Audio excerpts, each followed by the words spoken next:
everybody, my name is Mellana again, and for the past month, we've been working towards understanding the different parts of a Splatoon 2 team. We started with support players and their roles on the team, how they're kind of like the backbone of the competitive team structure, and their potential return to greatness in Splatoon 3. We also took a look at the anchor role, and analyzed how much more of a difference they might be able to make, given the specials that we've been introduced to in Splatoon 3. And finally, we dispelled some myths about the Slayer role and steps that we, including myself, as Slayers need to take in order to promote a healthier competitive environment for the next game. And if you missed any of those videos, all of the links can be found in the description below. Now, with all that information, you might be wondering, if I wanted to join that scene, how would I do it? Well, the next few videos that I plan on making will be targeting things like this. Things like how to join the scene by, making a team or joining a team. Or how to choose your weapon loadout so that it's most productive for a team.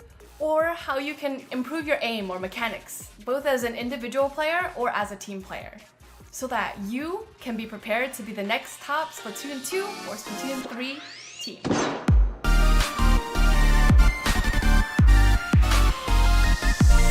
So in this video, we'll be introducing different parts of looking for a competitive team.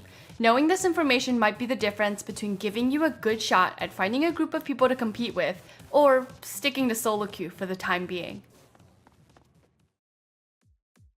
Now, before I go spilling all of my secrets to finding a competitive Splatoon 2 team, we're gonna have to go over some terms that competitive players use when it comes to looking for a team. The first term is a free agent, or FA for short. A free agent is someone who isn't currently on a team and is potentially looking for a team. You might see their posts on Twitter or Discord, and it should look something like this. Free agent posts usually include information like a friend code, a Discord ID, prior competitive experience, the position or role played on a team, among other things. The next term is a project. A project is a group of players who are playing together in a tournament or during a scrim that might consider being a team in the long term if the circumstances work out. And of course, a team is a group of players who play competitively together consistently, whether in tournament or scrims. Teams usually have a branding like a name, a Twitter page, or maybe even a Discord server. Now, I used this word in the previous two definitions, and I want to make sure everyone understands what exactly this word is and what it means. A scrim, or it's short for the word scrimmage, is a private battle of ranked matches between teams and/or projects that are designed for practice. The idea is that scrims are treated like tournament matches and are used to pinpoint areas of improvement for a team before the team actually joins a tournament. And last but not least, a tournament is a competition that you play together with your team. The format of the tournament can vary greatly, ranging from things like single elimination, meaning you lose a match and you're out, double elimination, meaning you lose a match and you get knocked into a loser's bracket, giving you another opportunity to redeem yourself, to Swiss, where you play every other team in your bracket, and all sorts of other kinds of tournament formats. The tournament format is determined by the groups that are running the tournament, so it's important that you understand at least what some of these tournament formats look like. So now that we've learned a little bit about the terminology that's used in competitive Splatoon, you might be asking, well, Mel, this is all really self-explanatory. Why do I even need to know this? Or why do you even need to make this video? One of the most difficult things about being in the competitive community is that it's really difficult to find information about a specific thing that you're looking for. So by making this video, I'm trying to compile all of the information that I know in one place because I understand how difficult it is to find this information without being a part of the competitive community. And you can't join the competitive community if you don't know this information. So I would say that if your intention is to become more competitive in Splatoon, that this information is really valuable to know. So let's answer the question together. What can I do to join the competitive Splatoon community? My first suggestion is to join Checkpoint 1. Checkpoint 1 is a server dedicated to helping newer players like yourselves get into the competitive scene. In fact, it was made by very seasoned competitive players with this idea in mind. In this community, you can find people to play with who are newer to competitive just like yourself, or even find a project to play in scrims and tournaments with. There's discussion channels to help talk through problems a player might have, and honestly, a lot of experienced competitive players are in the servers to help guide those who have questions about the whole experience. You can find more information about Checkpoint 1 from their Twitter page or their Discord server. The links are in the description below. My second suggestion is to check out Splatoon Stronghold. Now, Splatoon Stronghold actually just came out very recently. It's a very new server created by experienced competitive players, and it's designed to kind of consolidate all of the resources to competitive Splatoon in one place. So with this community, we can easily share resources to both longtime competitive players and newcomers to the scene. So things like tutorials, discussion hubs, event announcements are some of the things that you might find in this server. And again, you can find more information about Splatoon Stronghold on their Twitter page and on their Discord server, and both of the links can be found in the description below. Like I mentioned before, it's actually really hard to find information about competitive Splatoon when you want it. So it's my hope that Splatoon Stronghold can be that hub to consolidate all the information about competitive Splatoon before the release of Splatoon 3. My next suggestion is going to be just a little bit unusual.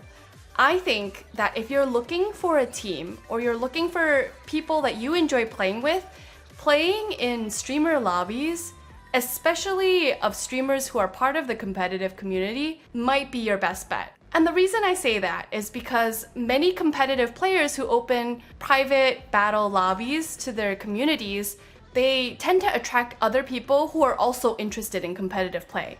Personally, I think that the best way to grow both as an individual player and as a team player is to find people that you enjoy playing with, to create a team or a project with. And honestly, what better way than to actually play with these people in streamer communities? Many folks on SpawnPoint, my Twitch competitive Splatoon stream team, run viewer and community private battles, so my suggestion is to maybe join a few and see if you can find players that you enjoy the game with on a competitive level. If you are looking for specific suggestions of streamer-run lobbies, I like to run PBs on my Twitch channel at twitch.tv/Mellana. However, I do have some other suggestions of streamers on SpawnPoint who also run private battles like this. Streamers such as Carrot Live, Oyasumi Luna-chan, Falco Flyer, and Volpixie run private battles like this, so you'll definitely find someone throughout the week to join and, sweat it out a little bit. And who knows, you might find the support player of your dreams in those lobbies. And my last suggestion, and perhaps the most obvious suggestion, is to just create your own competitive team. And this solution might seem simple at the surface, but there's really a lot that goes into creating a competitive team. So first, you're going to need to create a team and a team tag that really helps your team to brand itself and separate itself from projects that might not have these things.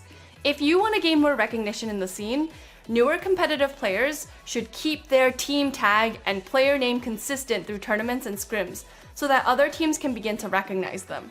After all, it's really hard to create consistent branding if throughout your entire Splatoon 2 experience, your in-game name is Strawberry, and then you start entering tournaments as Mocha. No one will know who Mocha is. So, if you want to make a name for yourself in this community, stick with the same name.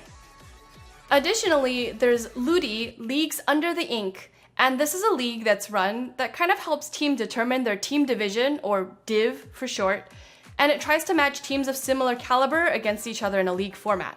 Ludi can be a little bit time consuming, but I think it does give your team a little bit more recognition as you play through the different divisions.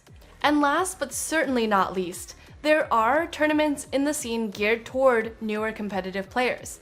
In the Splatoon community, IPL is a group that hosts many different kinds of tournaments for all sorts of competitive players. And every month they host a tournament called Low Ink, which is geared toward new competitive players like yourselves. So definitely check them out. The links to their Twitter and their Discord pages are again in the description below. Whew, that was a lot of information in just this tiny little video. So Thank you so much for making it through this journey with me, and I hope that the suggestions that I've given are just a little bit helpful for you. Like I said before, I am so grateful to you all for all of the support and love on my most recent video. I'd like to host a small giveaway just to kind of give back to you guys. You can enter for a chance to win a $10 eShop gift card, or an international equivalent, since I know not all of you are from the United States. And all you need to do to enter this is to comment down below in this video about your first thoughts about the Splatoon competitive community. Did you have negative thoughts about the Splatoon competitive community? Positive thoughts? Were you neutral? Were you not really sure? Anything to do with your first impression. Winners for this giveaway will be chosen Saturday night, June 4th at 11:59 p.m. EST. I will reply underneath your comment saying that you have won, and we'll connect from there. And again, if you like this video, like the video, subscribe to the channel, and hit that bell button so that you know when my next video comes out. And until next time, again, my name is Mellana. Stay fresh!